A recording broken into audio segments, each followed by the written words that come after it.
This is an incredibly generous community. With the existence of Transition House at 310 Division, Cobourg and Northumberland County should be extremely proud of having a facility like this. This is something that they should be able to hold up and say, this is what we did for our most vulnerable population. There's been an uprise in homelessness, the need for food banks across the country.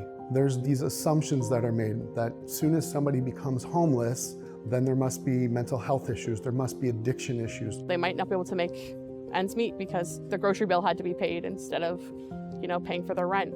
Most people experiencing homelessness, they're not people that we see every day.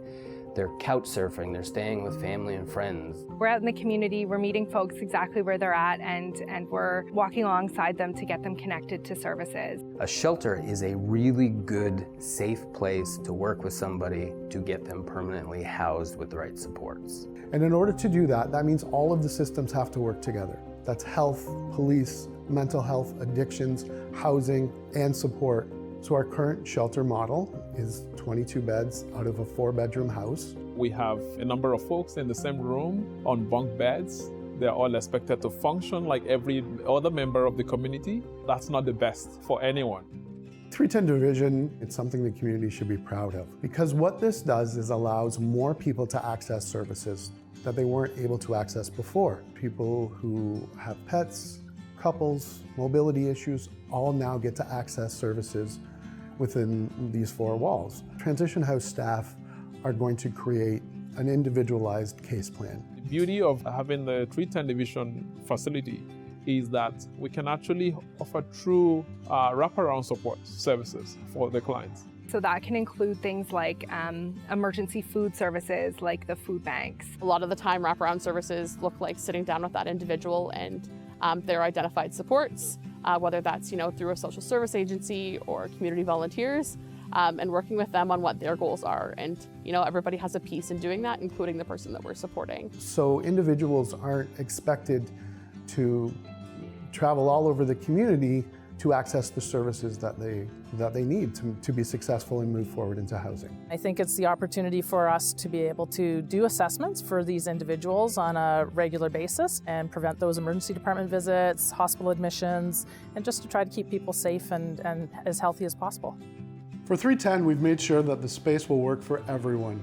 On the ground floor, we've got an accessible shower, laundry facilities for washing and drying clothes, a kitchen to prepare meals, and a warming and cooling hub. We also have a resource center, meeting spaces for staff and residents, and a wellness area for consultations. There's office space where community agencies will be able to deliver wraparound services, all in one central spot. The 2nd and 3rd floors dedicated to temporary emergency shelter spaces and staff offices. The 4th floor supports transitional housing for people at different stages in their journey towards stable, permanent housing. But what that allows is for staff to actually start to have a conversation. What's going on in your life and how can we support you? I'm here for the clients. I'm excited for what opportunities it's going to bring them and how it's going to help them to move towards their goals. Having a space where folks can go on their own, that gives folks back a sense of dignity and safety. This is opening some new opportunities. It takes some pressure off knowing that they can do that in one place. The move to 310 Division is definitely going to result in better outcomes for not only the clients, but also for us as an organization. We do not take lightly anything that puts the health and safety of our clients, our visitors, our staff members, the neighbors in jeopardy. We will have 24-hour security guards, and we're building community capacity with all of the service providers, including police, fire, and paramedics. We're still strictly against the use of substances, and that we're going to be transferring to 310 Division as well.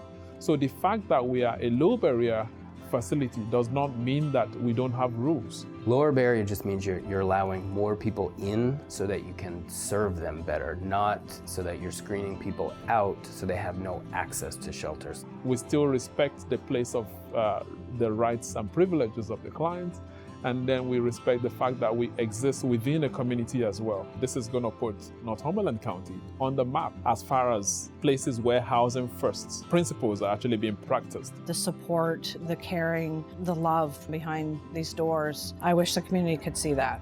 I work with some really incredible individuals that have faced some incredible challenges in their lives. And every day they teach me something new about myself, about themselves, and about the world that we live in.